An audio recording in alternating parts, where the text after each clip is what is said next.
Please welcome V.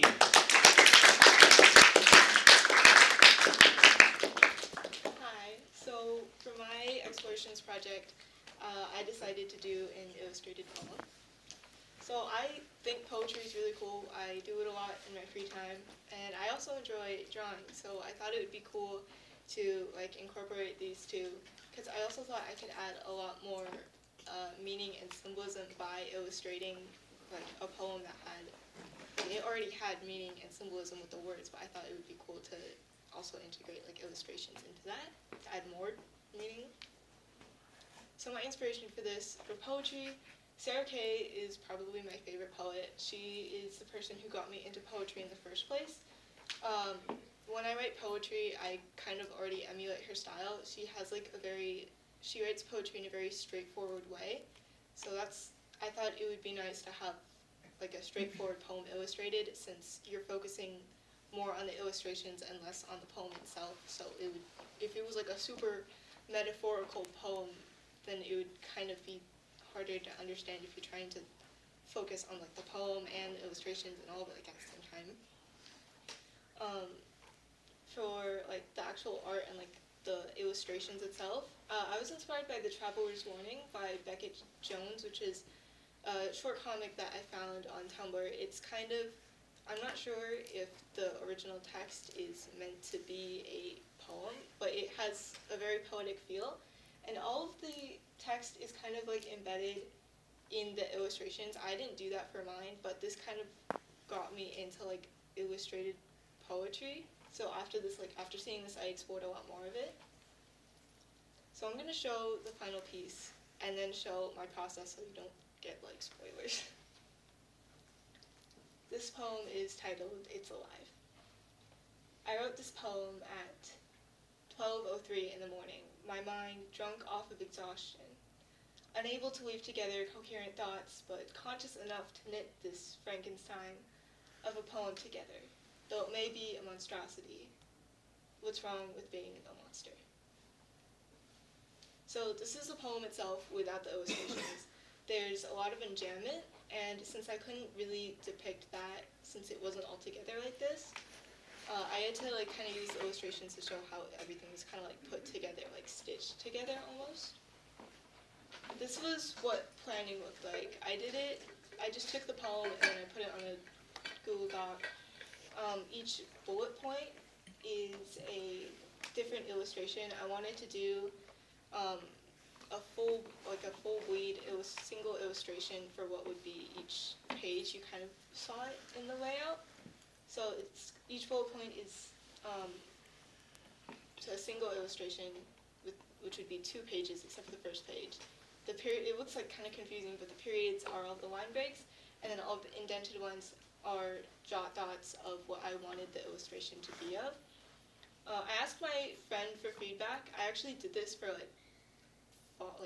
4 other poems, and then after discussing with my friend a little bit, I decided to go with this one because it's a lot shorter compared to my other poems, so I knew I would have time to actually complete it, and also the imagery was a lot more interesting than in other ones.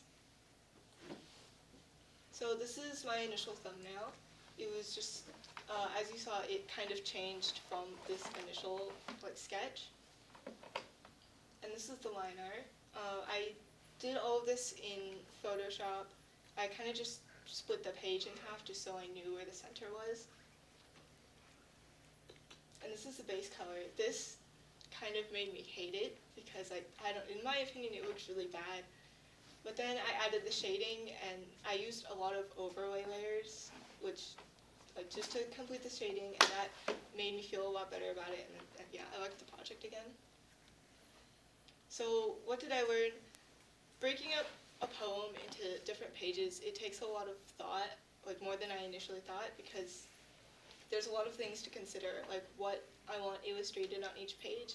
I wanted certain lines together, and then especially for the longer poems that I drafted, some things wouldn't line up how I initially wanted them to, later on in the poem, so I had to switch things up in the beginning for it to line up in the end.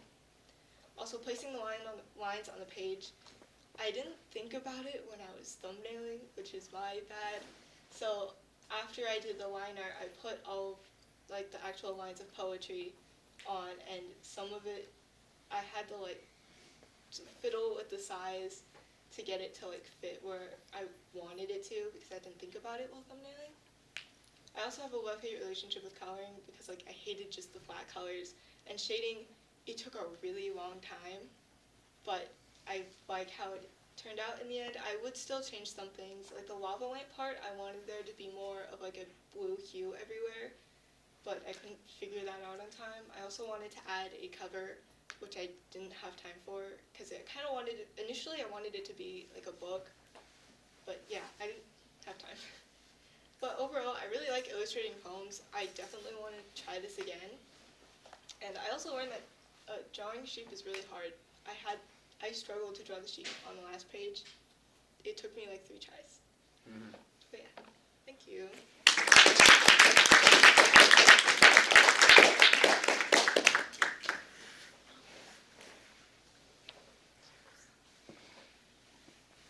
V, I'm so happy to have an explorations project, media project that's pretty much integrated with what we've been doing in our class with poetry, so it's exciting for me to see this piece. And you're just such a great poet and such a natural poet, and I loved hearing about your influences. I love Sarah Kay as well, and she's amazing. Just the whole concept that you went for here with illustrating your poetry and trying, we often don't think about how do we make these two mediums kind of like match up, right? We often talk about how sometimes stories don't translate well to film. There's some, like novels, I should say, don't translate well to the big screen always. But we don't always talk about the challenge of connecting poetry and visual image. So I thought that was a really meaningful struggle that you were describing. And I think it's one I want to revisit. Yeah. So while you were showing the poem and illustrations, I was actually reading the words you were saying, and it went by so fast that I didn't really have a chance to look at the artwork. So if you do make this into a video or whatever, I suggest you linger on each page and allow us to really just absorb all the illustrations before you move on to the next one. Because it was like I missed so much because I was reading and then boom, it was gone, and it's like, so, because it's worth looking at. As if I was reading it in a book, I would take my time flipping the page. So don't flip the page so fast. Okay.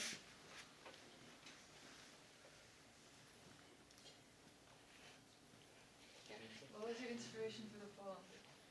Initially, I don't know, because I jotted it down in the middle of the night, but like after I came back to it, I kind of thought about how like things are gonna be imperfect, and that's okay. That's kind of what like makes it worth the while. And human. And human.